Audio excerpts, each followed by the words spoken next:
Hi, so in this video, we'll look at Protestant Ethic and the Spirit of Capitalism by Max Weber.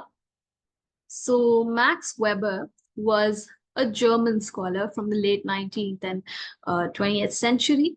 He made significant contributions to our understanding of social order, power, and religion, and his concept of bureaucracy as a rational and efficient form of organization is another influential idea among the many ideas that he gave.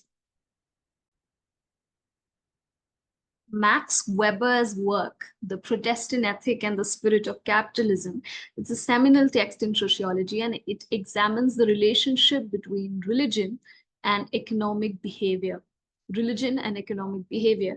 This essay, published in 1905, explores how ethical and cultural dimensions of Protestantism, particularly Calvinism, influenced the development of modern capitalism.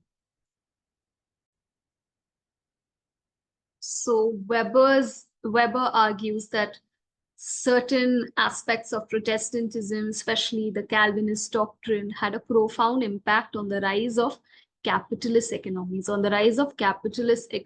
in Western Europe. He identifies the Protestant ethic, which emphasizes hard work, frugality, and discipline, as key factor in fostering the spirit of capitalism.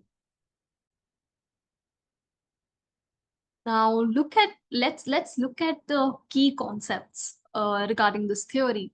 So first is the calling and vocation, second is predestination, third is asceticism, and fourth is rationalization. So calling and vocation. Protestantism, particularly Calvinism, introduced the idea that work is a calling from God, and this belief sanctified everyday labor, imbuing it with moral and religious significance. It encouraged individuals to pursue their work diligently and responsibility. Then second is predestination, the Calvinist doctrine of predestination, which holds that God has already chosen who will be saved and who will be damned. Who will be saved and who will be damned is already chosen. So it's created a sense of existential uncertainty. Now, believers sought signs of their salvation, often interpreting economic success as evidence of the divine factor. If you are economically successful, then you are the chosen one. Then we have asceticism. Asceticism in this Protestant ethics promoted a form of worldly asceticism, which emphasized self-discipline and austerity and a rejection of the worldly pleasures. This ascetic lifestyle discouraged extravagance and encouraged savings and reinvestment and laid the ground for capitalist accumulation. Then lastly, we have rationalization. Weber contends that Protestantism fostered a rational approach to life and work. It fostered a rational approach to life and work, and the systematic and methodological pursuit of economic success became a hallmark of capitalist societies. This rationalization extended to all areas of life, influencing not only economic behavior, but also social and cultural practices. Now, let's look at the impact on capitalism. Weber's analysis suggests that the Protestant ethic contributed to the development of the capitalist spirit, the capitalist spirit, and and this capitalist spirit was characterized by three things: individualism, hard work and discipline, and then we have third, capital accumulation. So what does it mean? Individualism there's emphasis on personal responsibility, individual calling, promoted entrepreneurship, innovation. Then there's hard work, there's discipline, the valorization of hard work and frugality aligned with the demands of capitalist economy, which required diligent labor and efficient management of resources. Then we have capital accumulation. So the ascetic lifestyle encouraged savings and reinvestment. It encouraged savings and reinvestment rather than consumption, and facilitating the accumulation of capital necessary for economic expansion. Now, while Weber's thesis has been influential, it has also faced a lot of criticism. First is R.H. Tawney's criticism. He questions the historical accuracy of he questions the historical accuracy of Weber's thesis. He argues that his thesis is, I mean, Weber's thesis is historically inaccurate. He claims that the capitalist practices existed before the Reformation, and that many early capitalists were not Protestants, but they were Catholics. Now, Tony suggests that Weber's focus on Protestantism is too narrow and fails to account for other social, political, economic factors. Fails to account for a broader context, the social, political, and economic factors that contributed to the rise of capitalism. And second is the Marxist criticism.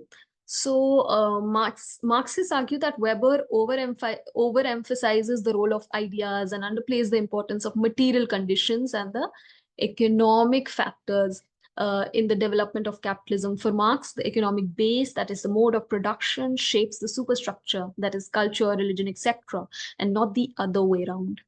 Then we have Jacques Legoff.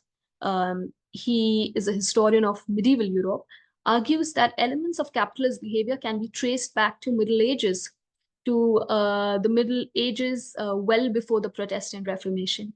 He suggests that the roots of capitalism were more complex and multifaceted than Weber's thesis allows it to be.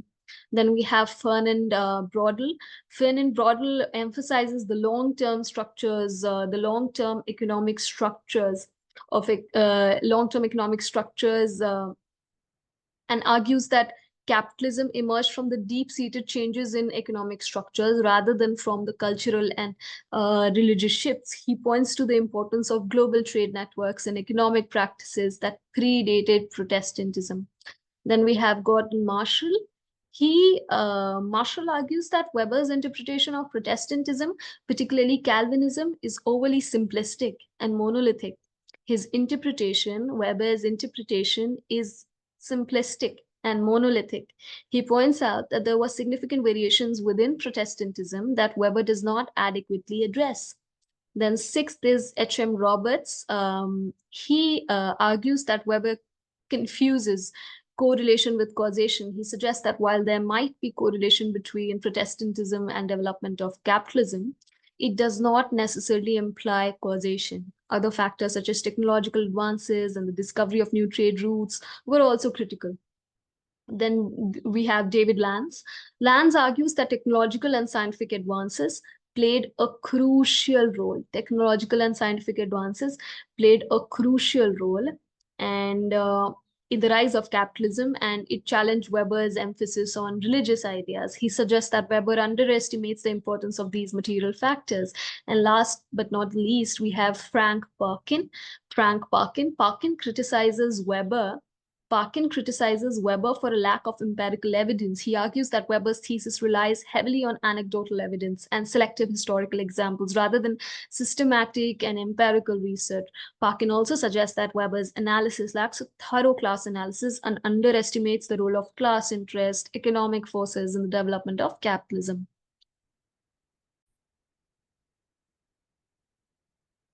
So we see how Max Weber's The Protestant Ethic and the Spirit of Capitalism offers a compelling analysis of how religious beliefs and practices can influence economic development.